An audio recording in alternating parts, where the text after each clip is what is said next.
Assalamualaikum warahmatullahi wabarakatuh. Kita mulai lagi tentang kajian keagamaan. Mungkin yakin dan gimana, sudah siap? Yakin dan Basit? Siap.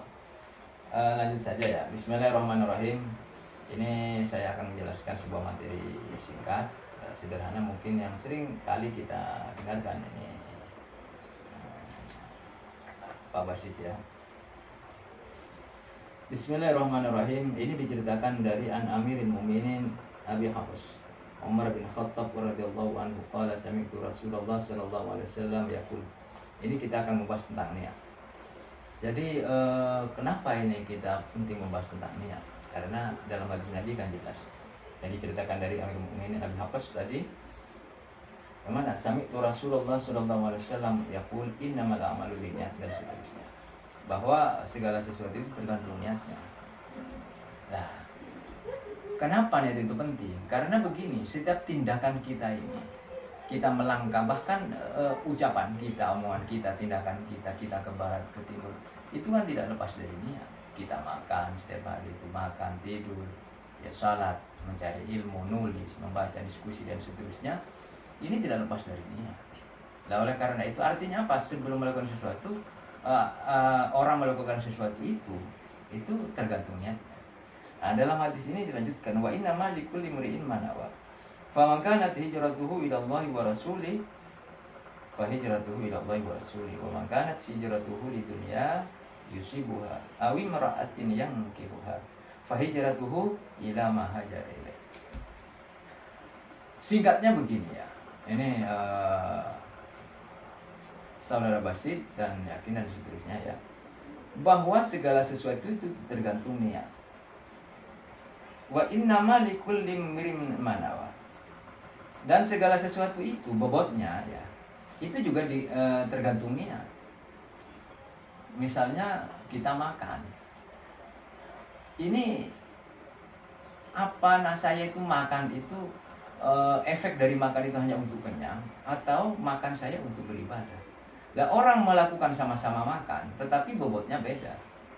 Sama-sama ke pasar, hasilnya itu beda. Ada yang pasar misalnya tujuan, kalau di sini jelaskan, faman kana hijratuhu ila Allah wa rasulih fa hijratuhu ila Allah wa rasulih. Kalau misalnya tujuannya adalah untuk mencapai atau ingin melaksanakan, mencari keridhaan Allah dan Rasulnya, maka yang didapat itu. Kalau yang tujuannya itu adalah hijrahnya adalah untuk dunia, maka dapat dunia.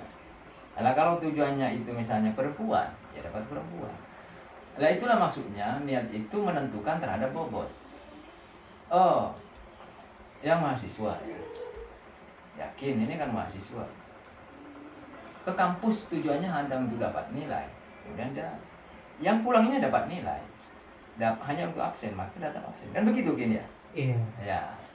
Kan begitu Bapak Basit. Nah, kalau tujuannya misalnya ingin dapat absen, kalau ingin dapat rokok, ya rokok dapat. Tetapi misalnya kalau ke kampus itu tujuannya, yang satu misalnya yakin tujuannya yang penting hadir, nanti saya dapat absen tanda tangan, ya pulang dapat tanda tangan, pulang. Yang satu tujuannya betul-betul ingin mencari ilmu, ya juga untuk mengisi absen. Nah, itu beda hasilnya. Kayak orang makan yang satu ingin kenyang, ya dapat kenyang saja. Yang satunya, saya makan untuk menikmati rezeki yang dibantu oleh Allah, dan setelah saya kenyang, saya gunakan tenaga saya agar supaya ini saya bisa beribadah, atau saya bisa kuliah, saya bisa mencari ilmu, menjalankan perintah Allah, maka saya harus makan. Nah, makanya itu niatnya untuk mencari nafkah, untuk mencari ilmu, dan seterusnya untuk beribadah. Maka walaupun sama-sama makan, itu hasilnya nanti beda. Yaitu innamal likulli imrin. Itulah pentingnya sebuah niat. Lah, banyak kita ini yang tidur misalnya, kan semua orang bisa tidur, jalan-jalan, yang merokok dan seterusnya. Tapi masing-masing itu memiliki bobot tersendiri. Nah, itulah innamal a'malu binniyat wa innamal likulli imrin. Makanya dalam kitab Talimul Ta'lim, nanti saya tugaskan ini, kebetulan saya pegang kitab ini ya, para pemirsa dan juga para teman-teman yang hadir. Saya bacakan sebuah hadis di sini begini. Ini diceritakan dari Rasulullah SAW. Kam min amalin, berapa banyak amal katanya Nabi, yutasawwaru bi surati amalid dunya.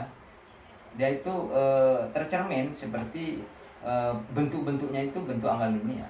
Wa yasiru bi husnin niyyah, dan jadi amal tersebut bi husninya dengan baiknya niat itu min amalil akhirah, amal akhirah. Wa kam min amalin yutasawwaru bi suratil a'mal al-akhirah summa yasiru min a'malid dunya. Dan berapa banyak amal perbuatan itu bentuknya rupanya itu amal akhirat, tetapi menjadi amal dunia. Kenapa? Bisu ini ya karena niat yang jelek, yang keliru. Begini maksudnya. Ada sebuah amal, makan itu kan urusan dunia. Tidak ada makan itu urusan akhirat. Tidur itu kan urusan dunia. Tidur, jalan-jalan urusan dunia. Tetapi tidur misalnya yang diniati untuk menunggu sholat subuh atau menunggu istirahat, menunggu nanti bangun sholat tahajud, itu tentu beda bobotnya, hasilnya dengan orang yang tidur hanya untuk tidur karena capek. Kalau hanya untuk capek ya berarti setelah bangun ya sehat, kan begitu Bapak Sidya. Nah, tetapi yang satunya niatnya itu tidur, niat tidur, saya tidur karena Allah agar supaya nanti setelah itu bangunnya saya itu bisa beribadah. Maka saya niat tidur ini, saya niati menunggu sholat subuh dan juga nanti untuk sholat tahajud. Dan tata cara tidurnya mengikuti Nabi. Ambil wudhu dulu, kemudian kepalanya ke mana? Ke utara, menghadap ke kiblat, miring ke kiblat dan seterusnya. Tata cara itu sama-sama melakukan tidur, tetapi pokoknya beda satu. Dan tidur itu jelas amal dunia, tetapi mereka menjadi amal akhirat karena niatnya untuk menunggu ibadah, untuk istirahat besoknya supaya kuat mencari ilmu atau kuat mencari nafkah bagi yang berkeluarga. Lah, tidur ini kan urusan dunia, tetapi dia bernilai akhirat, berdampak ibadah karena niat yang bagus. Begitu juga misalnya sekarang perbuatan dunia. Apa perbuatan akhirat amalnya? Salat. Kan jelas akhirat ini. Kan begitu sih ya. Nah, puasa kan begitu kan ya. Puasa itu kan urusan akhirat. Tetapi puasa tujuannya misalnya untuk menaklukkan cewek supaya kebal misalnya. Ini tidak bernilai ibadah. Puasa atau sholat misalnya sholat sunat itu kan akhirat, jelas akhirat. Tetapi sholat sunat itu hanya rajin di depan mertua misalnya, karena ingin dipuji agar supaya lebih kelihatan, oh ini adalah menantu saya, ini orangnya alim, khusyuk dan seterusnya. Nah itu kalau tujuannya semacam itu, artinya apa? Perbuatan akhirat seperti sholat sunat, ibadah yang lain, iktikaf misalnya itu kan akhirat. Tetapi kalau untuk kepentingannya supaya kebal, puasa supaya kebal, ini kebal kan dunia, itu nggak bernilai ibadah, jadi hanya dapat laparnya ya. Mungkin kebal juga dapat kebal, tetapi nggak berdampak kepada akhirat. Begitu juga misalnya sholat sunat dan seterusnya. Sholat sunat tujuannya hanya ingin dipuji mertua, atau sholat duha tujuannya untuk mendapatkan rezeki, itu kan akhir dunia sekali. Duha sekalipun harus diniati ittiba Rasul.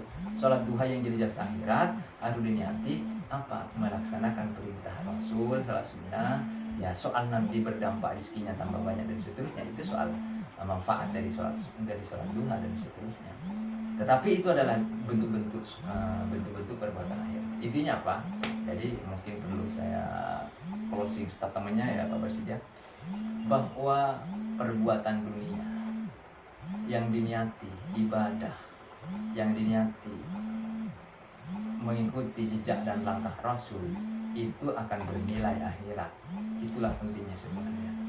Begitu juga sebaliknya, bahkan perbuatan yang jelas akhirat, ngaji ya, ngaji ini kan akhirat, tapi ngaji supaya kedengaran orang misalnya, ingin riak dipuji orang, maka itu tidak berdampak akhirat. Hanya dapat mungkin pujian, mungkin dapat, tetapi tidak bernilai ibadah. Oleh karena itu sebaiknya bagi kita, karena niat itu menentukan amal perbuatan dan memiliki bobotnya sesuai dengan niat, maka kita sebaiknya dalam setiap tindakan kita diniati ibadah dengan niat yang sebanyak-banyak dan sebaik-baiknya, termasuk dalam melakukan perbuatan-perbuatan dunia. Dan seperti tadi yang saya contohkan, maka harus diniati untuk ibadah dan seterusnya. Ibadah itu bentuknya banyak. mencari ridha Allah dan untuk ibadah dan belajar dan seterusnya. Saya pikir itu. Terima kasih para pemirsa Basit ya. Yakin. Assalamualaikum warahmatullahi wabarakatuh.